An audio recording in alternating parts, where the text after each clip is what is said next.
Yo, yo, yo! Welcome back to another episode of Weekly Manga Drops. So, it's been a long while since the last one. It's been like, what, 2 months now? Huh. Anyways, lots been going on. School, people coming back from places unknown, like Boston? Yup. So, I've been dealing with a lot of other stuff. Although I would like to say that it's just me being lazy, but, well, certain things are more different than others, I guess. You know, all that good stuff.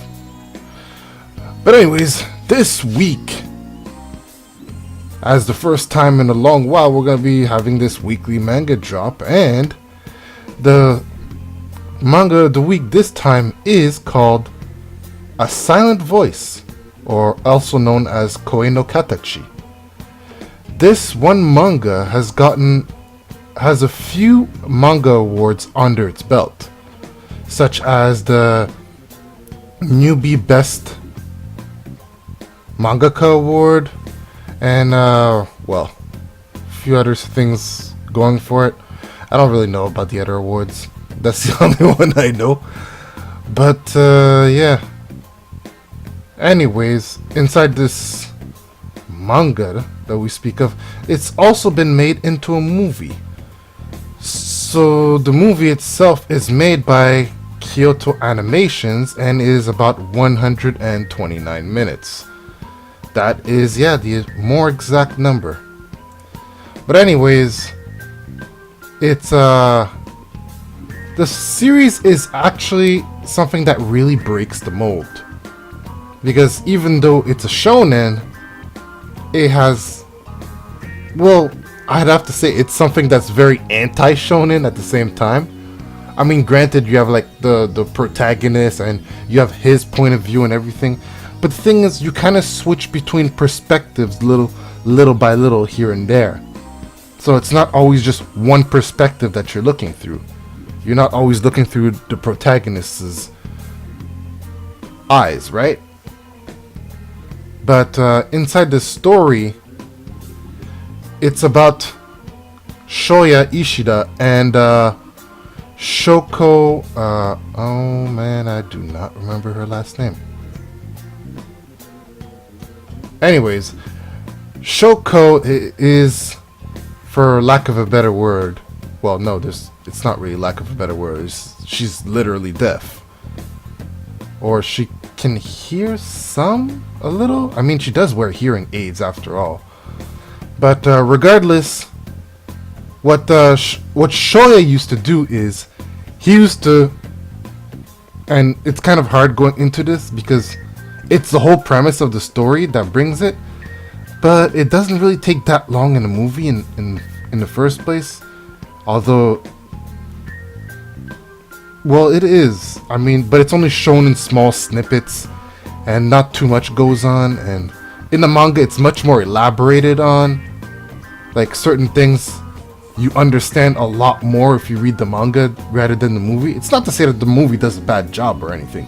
No, not at all. The movie's fantastic. I've watched it like 4 times already, and I can't get enough.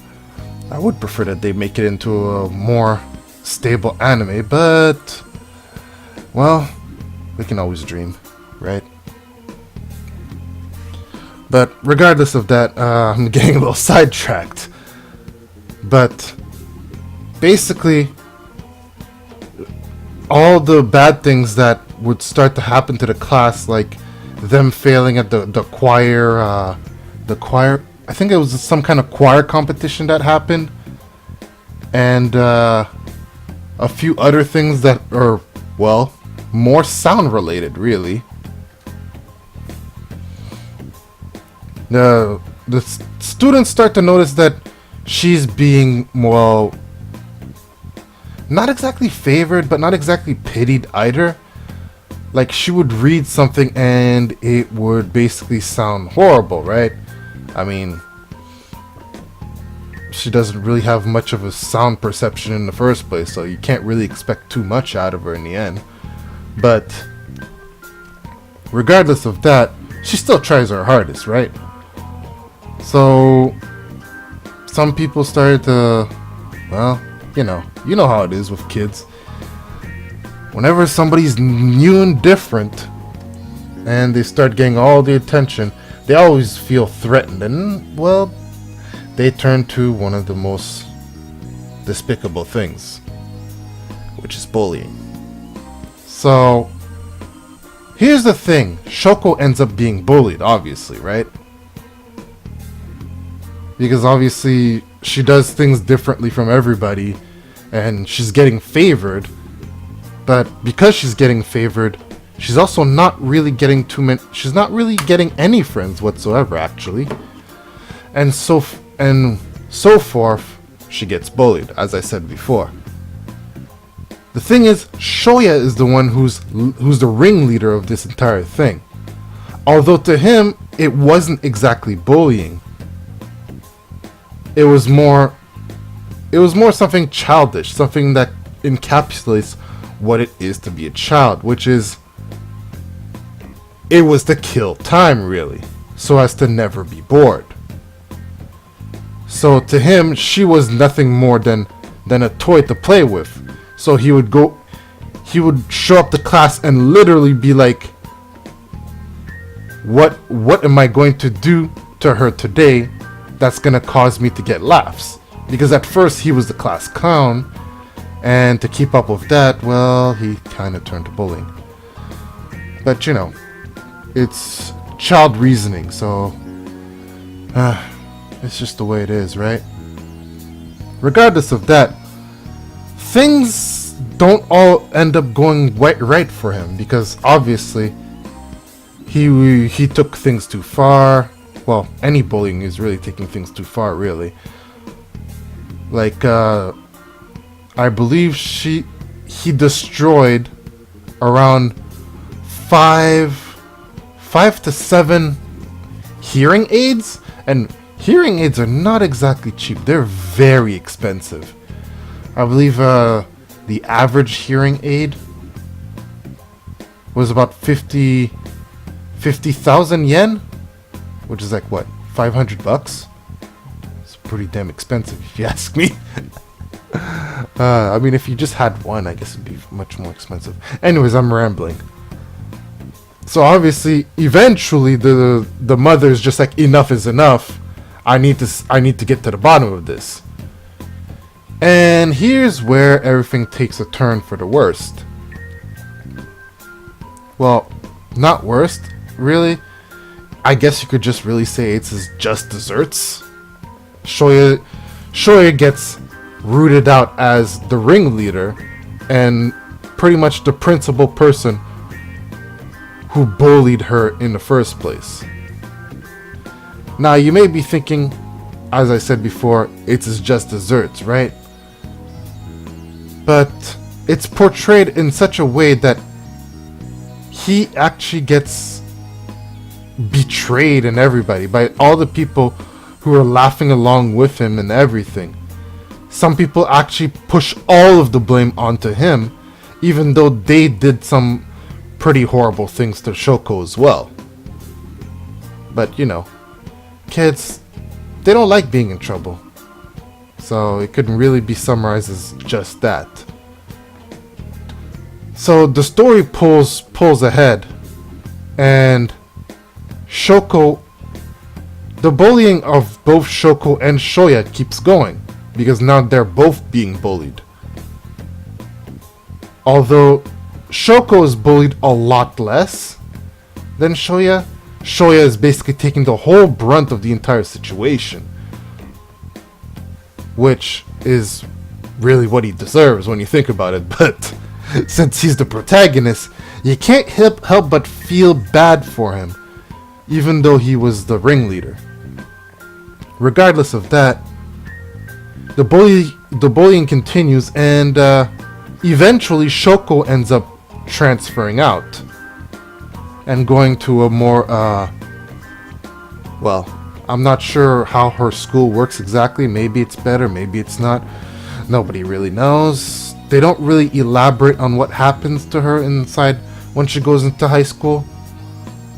But all these things, it's at that point that Shoya realizes that the bullying had been much worse than he thought. Not just because of the fact that Shoko's gone and she was kind of taking a part of the bullying too, but because in the midst of the background, well, actually, you know what? I won't say any more, because any more would be spoiling this magnificent story. But just know that the story stretches out much further.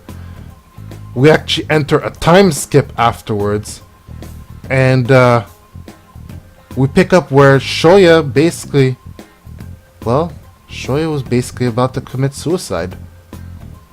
And from then on, by pure coincidence, he actually passes Shoko on his way to jump off the building. So obviously he's just there, he's like, wait, instead of doing this, maybe I can just go through and like somehow make amends to her, because she is the biggest regret that he had. So the story keeps going, and eventually, well, it's not exactly a picture perfect ending, but we get something at the end. But regardless of all that, I hope you enjoyed this episode of Weekly Manga Drop. Once again, this has been called Koi no Katachi, or otherwise known as A Silent Voice. Now, I suggest that you actually watch the movie and then you can read the manga, because the manga is more detailed and gives a lot more out of it. I mean, you'll get a lot more out of the story from the manga, but the movie's a pretty solid movie, so I definitely recommend that you watch the movie as well. Or watch the movie first, because there are a few pitfalls in the movie here and there, obviously, because as you know, the medium is much smaller. It's much different than using manga. Look at me just rambling on, saying the exact same things over and over again. This is a bad habit I need to fix. Anyways, I'm gonna thank you for watching, and let it bless you.